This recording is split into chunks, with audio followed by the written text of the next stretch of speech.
Hi, this is Brandon Smiley from thirstgym.com. Today we're talking about an exercise called the spider bar box squat. It's a great squat variation used to develop your squat strength. The spider bar is a unique specialty bar sold from EliteFTS.com. I really have not seen anybody else sell anything kind of like it.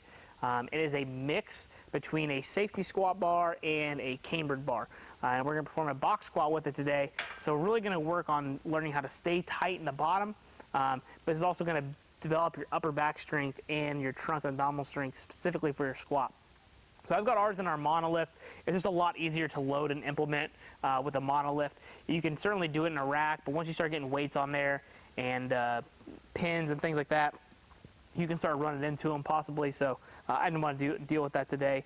But we've also got the safety squat bar benefits and the cambered bar benefits into one bar. This bar is 80 pounds, so it's really heavy, it's really cumbersome, but it is a fantastic way to build your squat.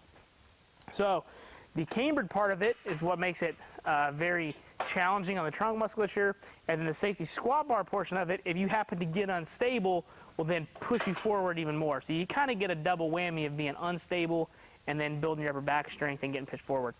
So if you happen to fall in any of those categories, this bar could probably very likely help you build your squat. And I've got my box squat bar here as well. So what I'm going to do is I'm going to get underneath the bar here, feet underneath my hips, good quality position. Notice the weights are down a little bit lower, so that's going to bring it closer to my hips.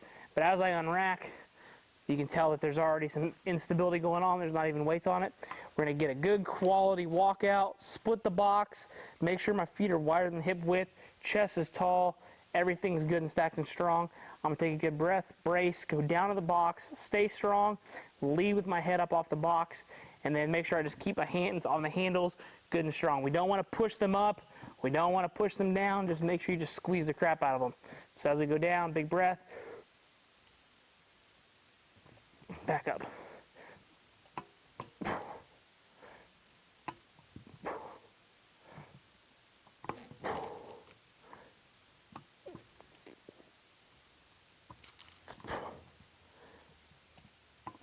And then rack.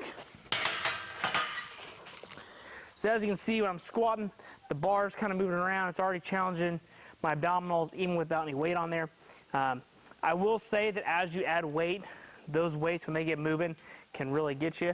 When it comes to programming and why you might use this exercise, I think if you're in an off season, it's a fantastic way to still be able to squat, but you're going to save your shoulders, you're going to save your hips by squatting on the box. It's really going to challenge you everywhere that you usually don't have to worry about the regular squat. Not that a squat's hard, that's easy, but this is basically just going to try to make you eat it all the time. So you're going to have to be good, strong, tight, own position, make sure you're leading with your head. It's just going to give you all that external feedback that you might need to help you hit that next PR. So you could do this as a 1 rep max variation or your max effort stuff with your conjugate work. Definitely fantastic for that. You will definitely feel like you get pitched forward and stuff, especially as you come off the box. I really think the place that it really has its best implementation is as a supplemental exercise. So by using this bar, you can squat for sets of 3, 5, 6, 8, and really work on your positioning and developing that strength. And you'll be in a good position from your off-season base of training. If you happen to be training for hypertrophy as well, I think this is a great way to just not have your hands back behind your back, and you're going to be able to really blow your legs up and build your upper back at the same time, and just squat overall safer, which if you happen to be doing bodybuilding or hypertrophy-based work, really what matters is that you're getting bigger. Doesn't matter how you technically squat. So that's a unique thing about this bar as well. So that's the spider bar box squat. A unique variation, certainly. Definitely not a bar you can find everywhere else. But if you have the ability to use one in your off season of training, I highly recommend it. And the box squat variation of it is fantastic at just building your hips and everything that can use to aid your squat. So if you got any questions, please feel free in the comment section. Thanks. Have a great day.